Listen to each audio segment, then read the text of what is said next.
Assalamualaikum warahmatullahi wabarakatuh. Bertemu lagi bersama saya Sri Nurhayati dari NR4 PGPA UUD Universitas Pancasakti Bekasi dengan nomor NIM 18621501121.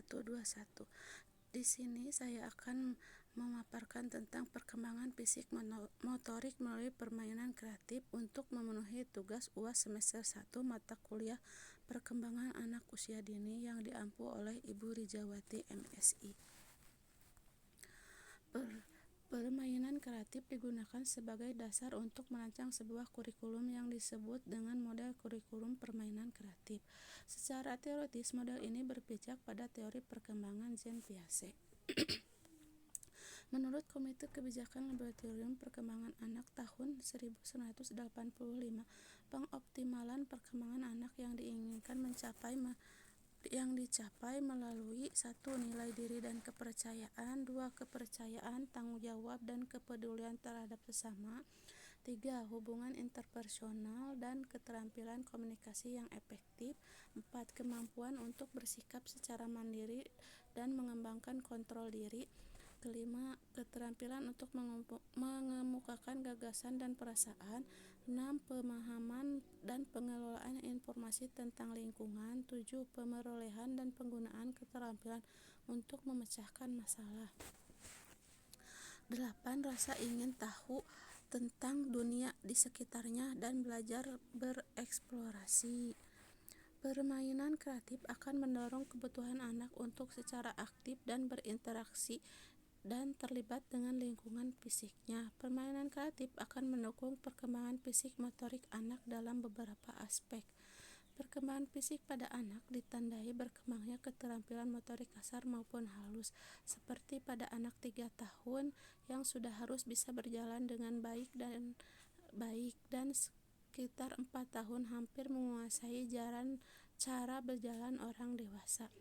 Permainan adalah salah satu bentuk aktivitas sosial yang dominan pada awal masa anak-anak, sebab anak menghabiskan lebih banyak waktunya di luar rumah bermain dengan temannya dibandingkan terlibat dalam aktivitas lain. Setiap anak di dunia memiliki hak untuk bermain. Dengan bermain, anak mendapatkan pengetahuan dan pengalaman yang membantu perkembangannya untuk menyiapkan diri dalam kehidupan selanjutnya.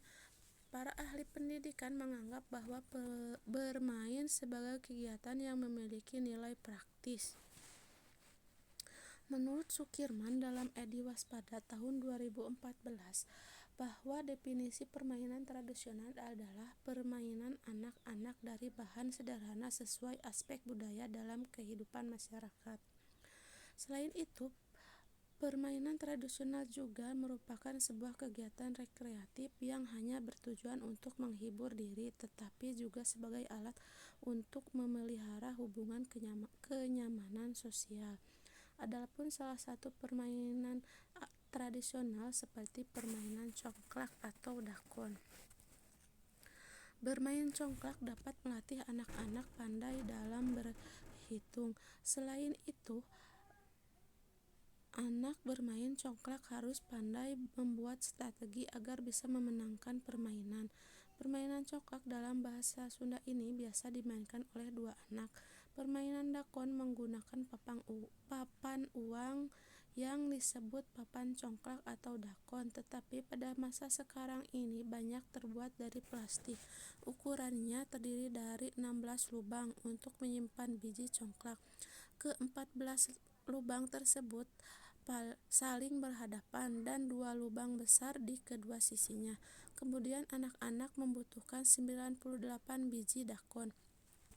Biji congklak yang biasanya digunakan sebagai cangkang kerang, biji-bijian, batu-batuan, kelereng, atau plastik. Dalam lubang besar tersebut merupakan milik masing-masing pemain untuk menyimpan biji congklak yang dikumpulkan. Kedua lubang tersebut biasanya kosong, sedangkan 14 lubang yang lainnya diisi 7 biji congklak. Cara memainkannya: 1. Saat akan memulai permainan, setiap lubang diisi dengan 7 biji congklak, tetapi lubang induk tetap dibiarkan kosong. 2. Untuk siapa saja yang tentukan siapa saja yang akan memulai permainan terlebih dahulu. Kemudian sebarkan biji yang ada di lubang tersebut ke tiap lubang lainnya searah jarum jam. Masing-masing lubang diisi dengan 1 biji. Jika biji terakhir jatuh di lubang yang ada bijinya, maka biji yang ada di lubang tersebut diambil lagi. Kemudian teruskan permainan dengan mengisi kembali lubang selanjutnya dengan biji yang diambil tadi. Jangan lupa untuk mengisi biji ke lubang induk kita setiap melewatinya, sedangkan lubang induk lawan tidak perlu diisi. Bila biji terakhir ternyata masuk ke dalam lubang induk kita, berarti kita bisa memilih lubang lainnya untuk memulai lagi. Tetapi jika saat biji terakhir pada salah satu lubang yang kosong, berarti giliran untuk lawan. Untuk sementara permainan kita usai dan menunggu giliran selanjutnya. Lubang biji terakhir itu ada di salah satu dari 7 lubang yang ada di baris kita. Maka biji yang ada di lubang kosong akan menjadi milik kita dan akan dimasukkan ke dalam lubang induk kita. Setelah semua baris kosong, maka permainan dimulai lagi dengan mengisi 7 lubang milik kita masing-masing. 7 biji dari biji yang ada di lubang induk. Dimulai dari lubang yang terdekat dengan lubang induk. Bila tidak mencakupi, maka lubang yang lainnya dibiarkan kosong dan selama permainan tidak boleh diisi. Kalau ada yang tidak sengaja mengisi lubang tersebut, biji boleh diambil. Siapa yang cepat mengambil biji tersebut akan menjadi miliknya secara otomatis.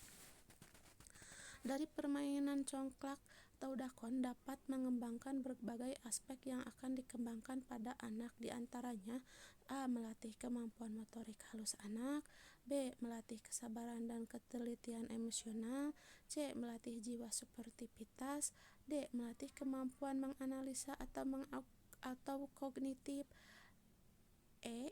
Menjalin kontak sosialisasi.